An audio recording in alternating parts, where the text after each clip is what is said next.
नमस्कार दोस्तों, कैसे हैं आप लोग। उम्मीद करता हूँ आप सब अच्छे होंगे।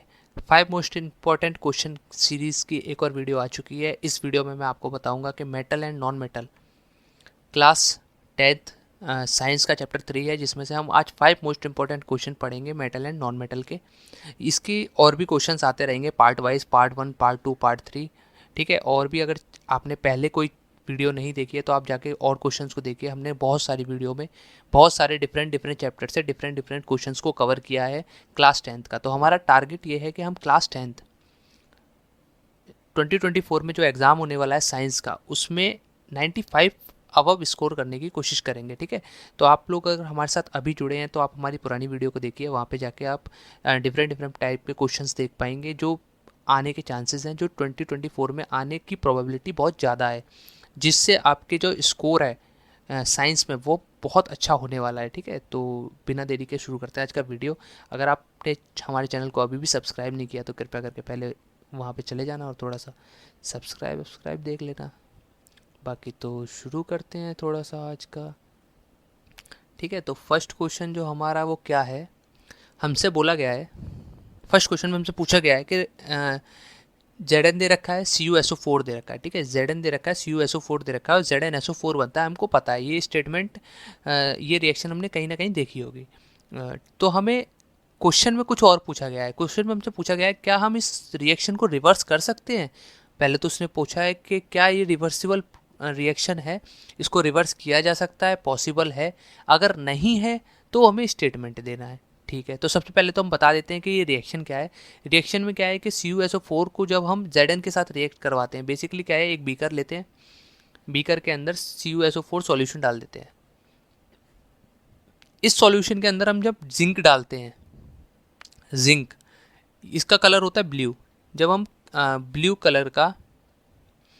कलर के CuSO4 सॉल्यूशन में जिंक को डालते हैं, जब जिंक स्ट्रिप को हम CuSO4 के सॉल्यूशन में डालते हैं जिसका कलर ब्लू होता है, तो वो धीरे धीरे करके जो कॉपर सल्फेट है वो रेडिश ब्राउन कलर देता है, चिपक जाता है। और जो जिंक सल्फेट है वो कलरलेस सॉल्यूशन देता है। इसका मैं आपको एक फ़ोटो दिखाता हूँ। ठीक है। फोटो देख के आप समझना कुछ इस प्रकार से होता है। ये क्या है, ये जिंक कॉपर सल्फेट का सॉल्यूशन था। ठीक है। ये आपको कॉपर सल्फेट का सॉल्यूशन दिख रहा होगा। कॉपर सल्फेट के सॉल्यूशन में हमने जिंक डाला। जब हमने जिंक डाला तो कुछ समय बाद क्या हुआ, ये कॉपर जो है इसमें से सॉल्यूशन में निकल के ये जिंक पे चिपक गया और ये सॉल्यूशन हो गया ZnSO4 का। ठीक है। तो यही रिएक्शन थी वो, इसी रिएक्शन की हम लोग बात कर रहे थे। तो ऐसा होता क्यों है, इसके पीछे का रीज़न ये है कि Zn जो है ना वो Cu से ज़्यादा रिएक्टिव है। जब हम रिएक्टिविटी सीरीज देखते हैं तो Cu से ज़्यादा रिएक्टिव अगर कोई एलिमेंट है तो वो है Zn। तो Zn की अगर हम बात करें, वो CuSO4 के साथ क्या करता है, डिस्प्लेसमेंट रिएक्शन प्रोवाइड कराता है और SO4 के साथ अपना खुद बॉन्ड बना के ZnSO4 बना लेता है और Cu को बाहर निकाल देता है कि तुम बाहर जाओ। ठीक है। अब बात करता है कि क्या ये रिवर्सिबल प्रोसेस, जो रिवर्स है इसका रिएक्शन का, क्या वो पॉसिबल है। तो नहीं है। क्या है, नहीं है। क्यों नहीं है पॉसिबल वो भी देख लेते हैं। ठीक है। अब होता क्या है कि रिवर्सिबल रिएक्शन पॉसिबल के पीछे का जो रीज़न है वो ये है कि जो Zn है, ZnSO4 बन गया। अब अगर हम उसको Cu से रिएक्ट करवाएंगे तो वो रिएक्ट ही नहीं करेगा, क्योंकि Zn तो Cu से पहले से ही ज़्यादा रिएक्टिव है ना। Cu से ज़्यादा रिएक्टिव Zn है, तभी तो उसने बॉन्ड बनाया है। अब Cu से ज़्यादा कम रिएक्टिव है, जब कम रिएक्टिव है तो वो SO4 के साथ बॉन्ड ही नहीं बना सकता, तो ये नो रिएक्शन हो जाएगी, कोई रिएक्शन होगी नहीं। यही आपको यहाँ पे लिखा हुआ मिल जाएगा। ठीक है।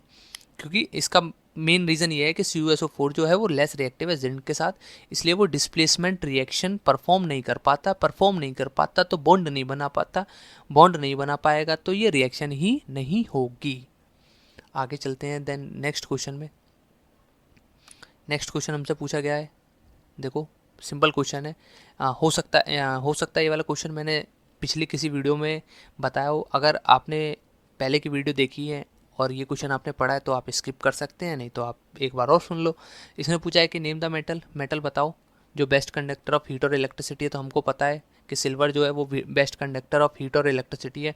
उसने पूछा ऐसा कौन सा मेटल है जिसका लो मेल्टिंग पॉइंट होता है। हमने कहा मरकरी। क्यों कि मरकरी जो होता है वो रूम टेम्परेचर पे भी लिक्विड होता है। ठीक है, इसलिए लो मेल्टिंग पॉइंट होता है। इसने तीसरा क्वेश्चन पूछा ऐसा कौन सा मेटल है जो ऑक्सीजन के साथ रिएक्ट नहीं करता, इवन हाई टेम्परेचर, टेम्परेचर बढ़ाने के बावजूद रिएक्ट नहीं करता। तो हमें पता है सिल्वर और गोल्ड है वो ऑक्सीजन के साथ रिएक्ट नहीं करते। तभी जो हम लोग ज्वेलरी पहनते हैं ना हमारे घर में, लेडीज़ वगैरह आपने देखी होंगी, तो वो जो ज्वेलरी पहनती हैं वो गोल्ड और सिल्वर की होती हैं। क्यों? क्योंकि वो रिएक्ट नहीं करता, वो ऑक्सीजन के साथ रिएक्ट ही नहीं करता, चाहे हाई टेम्परेचर आए चाहे लो टेम्परेचर हो। ठीक है, इसने बोला कि सबसे ज़्यादा डक्टाइल मेटल कौन सा है, तो हमने बोल दिया कि गोल्ड देखो सबसे ज़्यादा डक्टाइल मेटल है।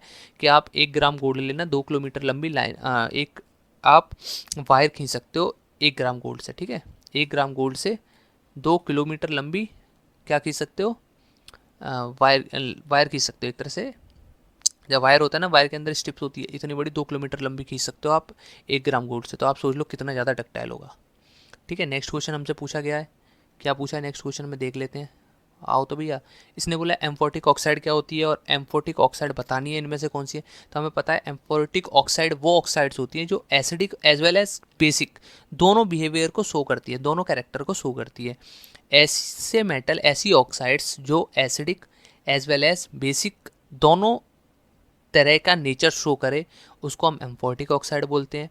ये बेस के साथ भी रिएक्ट करती है और एसिड के साथ भी रिएक्ट करती है। जेड, इसका एग्जांपल के तौर पे हम ले सकते हैं ZnO और Al2O3, aluminium oxide. Aluminium oxide जो है वो एम्फोटिक ऑक्साइड है, वो एसिड के साथ भी रिएक्ट करती है, बेस के साथ भी रिएक्ट करती है।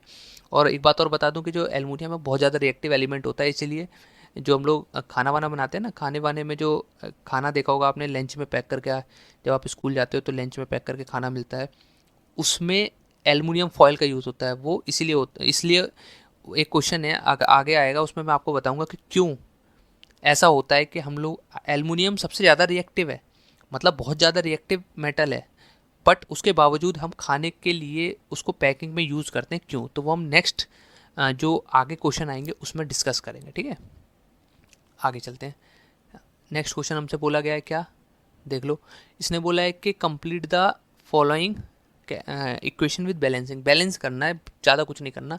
एल्युमिनियम और HCl है, एल्युमिनियम और HCl की जब हम रिएक्शन करवाएंगे तो AlCl3 एल्युमिनियम क्लोराइड बन जाएगा। बेसिकली मेटल की जब एसिड के साथ रिएक्शन करवाते हैं तो मेटल सॉल्ट बनता है और हाइड्रोजन गैस इवॉल्व होती है। ठीक है, ये ऑलवेज की बात है। तो मैग्नीशियम का जब हम HNO3 के साथ रिएक्शन करवाएंगे तो H2 गैस मिलेगी। ठीक है, मैग्नीशियम HNO3, तो मैग्नीशियम नाइट्रेट बन जाएगा और हाइड्रोजन गैस इवॉल्व हो जाएगी। ठीक है, और इधर भी हाइड्रोजन गैस इवॉल्व हो जाएगी। एल्युमिनियम का HCl के साथ रिएक्शन करवाएंगे, एल्युमिनियम क्लोराइड बनेगा।